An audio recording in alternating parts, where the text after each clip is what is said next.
विष्णु जी की लेटी हुई प्रतिमा है, काफ़ी बड़ी। Welcome to my country number 31 Nepal. Nepal में आपका स्वागत है। तो गाइज हम आ गए हैं लेटे हुए जो विष्णु का मंदिर है जिसको बोलते हैं बूढ़ा नीलकंठ, वहाँ आ गए हैं और हमने लेडी को भी दर्शन कराने।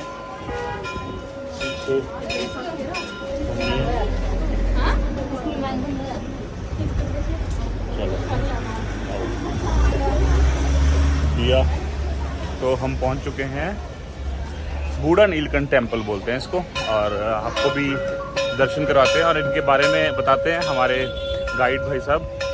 पहले से ही है भगवान बूढ़ा नीलकंठ के मंदिर के परिसर में आ गए। काफ़ी साल पुराना है, कम से कम कहने में आया है कि 4000 साल से भी पहले था। फिर भी अभी यहाँ मंदिर के भगवान विष्णु जी का 18 फीट वाला वो लंबी शेषाशायी पोज में विष्णु का जो आपको मूर्ति दिखाई देगा, ये वाला this is from the almost 5th century from the Licchavi dynasty. And we have lot of shrines. इसमें कृष्ण मंदिर है, सिद्धि माँ लक्ष्मी का मंदिर है, चारों शिव जी का जैसे शिवलिंगम चारों ओर है, और सामूहिक जैसे विवाह, जैसे थ्रेडिंग सेरेमनी, व्रत बंध का यहाँ समारोह जैसे आयोजना करते हैं। और उसके अलावा कभी कभी यहाँ जैसे प्राणायाम, योगा जैसे ये सब भी होता है। सिद्ध गुरु भी है इधर। तो वो कहाँ है मूर्ति? अंदर जी ठीक बाईं तरफ। तो बहुत ही पवित्र, बहुत ही पावर प्लेस है। One of the most powerful place dedicated to god Vishnu. पूरे नेपाल में 5 विष्णु जी का मंदिर में से सबसे महत्वपूर्ण मंदिर है ये। अच्छा, पूरे नेपाल में 5 विष्णु जी के मंदिर हैं।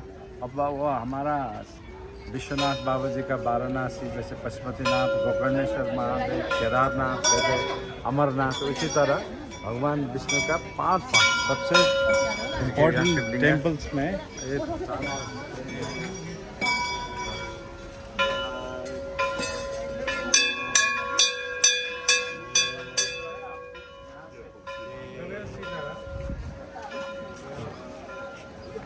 ये मंदिर है। अंदर कैमरा लेके जाना मना है, पर आप ऊपर से जैसे तो यहाँ से अंदर कैमरा लेके जाना मना है, तो हम यहाँ से ऊपर से बना देते हैं। ये बैठे हैं विष्णु जी की लेटी, देख सकते हैं।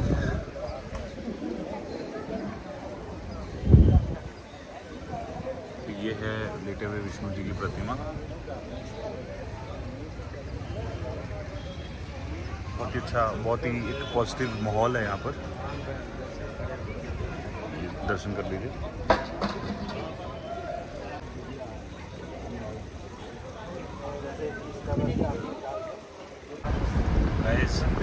बूढ़ा नीलकंठ क्रॉस अभी हम माथा टेक लिया। अब जा रहे हैं पशुपतिनाथ मंदिर।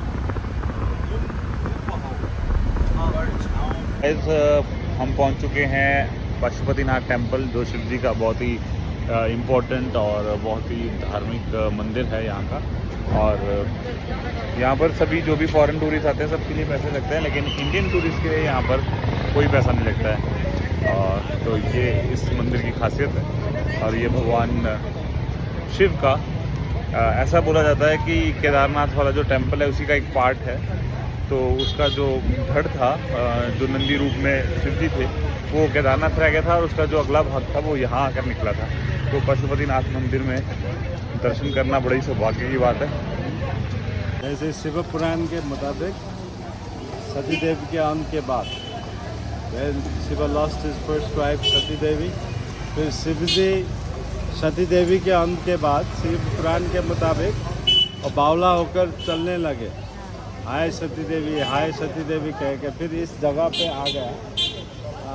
क्या हुआ, फिर बाद में शिव जी शिवलोक से अंतर्धान होकर यहाँ पे एक मेल डेयर जो हरण के रूप में, उनका बहुत अच्छा शिंग था, जैसे हॉर्न था, वो करके इधर उधर विचरने लगे। इसीलिए इसको श्लेष मांतक वन फॉरेस्ट कहते हैं। फिर यौगिक मेडिटेशन के माध्यम से ब्रह्मा, विष्णु और इंद्र जी ने पता लगाया कि शिव जी यहाँ पे है। फिर उन्होंने उनको ट्रैप करके बाद में जैसे सिंह पकड़ लिया, और जिस जगह पे जैसे उन्होंने सिंह पकड़ लिया, भगवान शिव जी वहाँ से अंतर्धान होकर शिवलोक चले गए। बाद में सिंह 3 टुकड़े में परिणत हुआ और उसमें से जो मिडल जो पार्ट था, बीच का भाग, इस जगह पे यहाँ पे आ गया। इसी जगह पे अब भगवान शिव जी का ज्योतिर्मय जो शिवलिंग है यहाँ पे, जैसे एक और जो पीछे का भाग था वो केदारनाथ का, और जैसे ऊपर का भाग था गोकर्णेश्वर महादेव। इसीलिए 3 जो महादेव टेम्पल्स है और पूरे जो शैव मार्गी लोग हैं उन लोगों के लिए ये बहुत से अच्छा समय है। और इसी हिसाब के साथ एक नित्यानंद नाम का ग्वाला था, गाय पालने वालों को हम लोग ग्वाला बोलते हैं। तो क्या हुआ कि बाद में जैसे नित्यानंद हर रोज़ यहाँ पे अपना गाय को जैसे ग्रेज के लिए यहाँ पे आता था। उस टाइम पे वो नित्यानंद का गाय का क्या हुआ, कल सुबह में जैसे ही वाज मिल्किंग और जैसे दूध निकाल रहा था, उस टाइम पे वहाँ से एक बूंद भी नहीं निकल रहा है, निकल समझे नहीं। बाद में वो फिर आकर इधर एक जैसे पड़ोसन के साथ वो बीज लेके जैसे खोदना शुरू कर दिया। क्या हुआ कि जैसे वो गाय, कामधेनु गाय वहाँ पे दूध चढ़ा रही थी, तो उसी जगह पर उन्होंने जैसे है ना, उनको काफ़ी क्रोध आ गया। फिर बाद में खोदते वक्त वो नित्यानंद उसी शिवलिंग के उसमें जलकर भस्म हो गया। फिर बाद में यहाँ के राजू ने उसी जगह पे बड़ा शिवलिंग के साथ भगवान पशुपतिनाथ का मंदिर था। ये अभी मंदिर में अब आपको शिवलिंग वहीं पे यहाँ पूरे 300 से ज़्यादा मंदिर है, राम मंदिर, तरह का देवी देवता का मंदिर। तो गाइस ये है श्री पशुपतिनाथ मंदिर की जो गेट, तो यहाँ से हम अंदर जाने वाले हैं। अंदर भी एक लिमिट तक ही कैमरा अलाउड है, उसके बाद कैमरा अलाउड नहीं है, तो आगे हम वीडियो नहीं बना पाएंगे। लेकिन जहाँ तक पॉसिबल होगा आपको जरूर दिखाऊंगा पशुपतिनाथ मंदिर। ये देखिए कितने सारे बंदर। यहाँ पर पुजारी स्नान करते हैं जी, महास्नान घर है ये लिखा हुआ है, और पुजारी मंदिर। तो दिस इज ऑलरेडी पाशुपत क्षेत्र बोलते हैं। चारों ओर 300 से ज़्यादा मंदिर है यहाँ पे। इसी मंदिर में इसी के बगल में उन्मत्त भैरव शिव जी का मुख्य मंदिर, करीबन 2000 साल पुराना ज्योतिर्मय शिवलिंग है अंदर में। 2000 साल पुराना? 2000 साल पुराना। अंदर में उनके 5 तरह के फेस है, समझे ना, जैसे ईशान, तत्पुरुष, सदोजात, अघोर और बामन, जैसे 5 तरह के फेसेस है। इसीलिए मंदिर के चारों ओर 4 गेट लगाए हुए हैं। और जैसे गेट के ऊपर में शिव जी का जैसे खड़ा हुआ आपको स्टैचू दिखाई दे रहा है। हाँ। में माउंट कैलाश का बैकग्राउंड, गंगा और जमुना, नीचे में गुरु गणेश और कुमार कार्तिकेय का वो लगाया हुआ है। अब ये पूरे मंदिर नेपाल में सबसे पुराना, सबसे एक्टिवली रनिंग मंदिर में से है, जहाँ पे only they allow for Hindus from Nepal India, including local Buddhist. सिर्फ हिंदू अलाउड है यहाँ पे? Only this is the only temple where Hindus from Nepal and India couldn't go. जैसे फॉरेनर्स आए हैं, ये अंदर जा सकते हैं? They just see it from outside. Okay, they can go outside, inside, हाँ? About some 3 meters from the entrance to take a picture. तो यहाँ पर सिर्फ हिंदू ही अलाउड है, इंडिया और नेपाल के। बाहर से जो भी व्यक्ति आता है वो अंदर नहीं जा सकता है, बाहर से दर्शन कर सकता है। जय भोलेनाथ की, फिक्र नहीं किसी बात की, हर हर महादेव।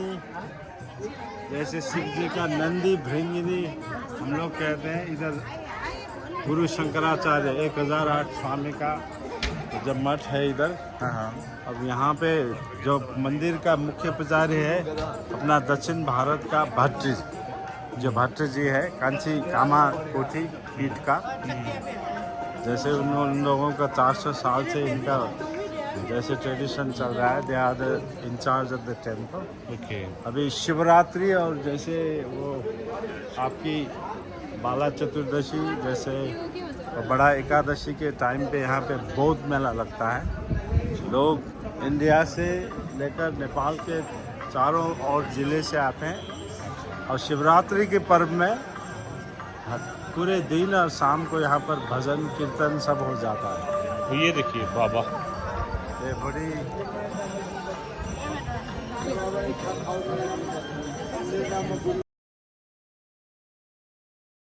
No. तो गाइज ये हम पशुपतिनाथ मंदिर के दर्शन करके आ गए हैं। Oh कैसा लगा my दिया? बहुत मजा आया क्योंकि मेरे को तो उन मम्मा ने बताया उनको कि मेरा बर्थडे है तो उन्होंने मेरे को स्पेशल ट्रीट करी थी। मनी कैसा लगा बेटे?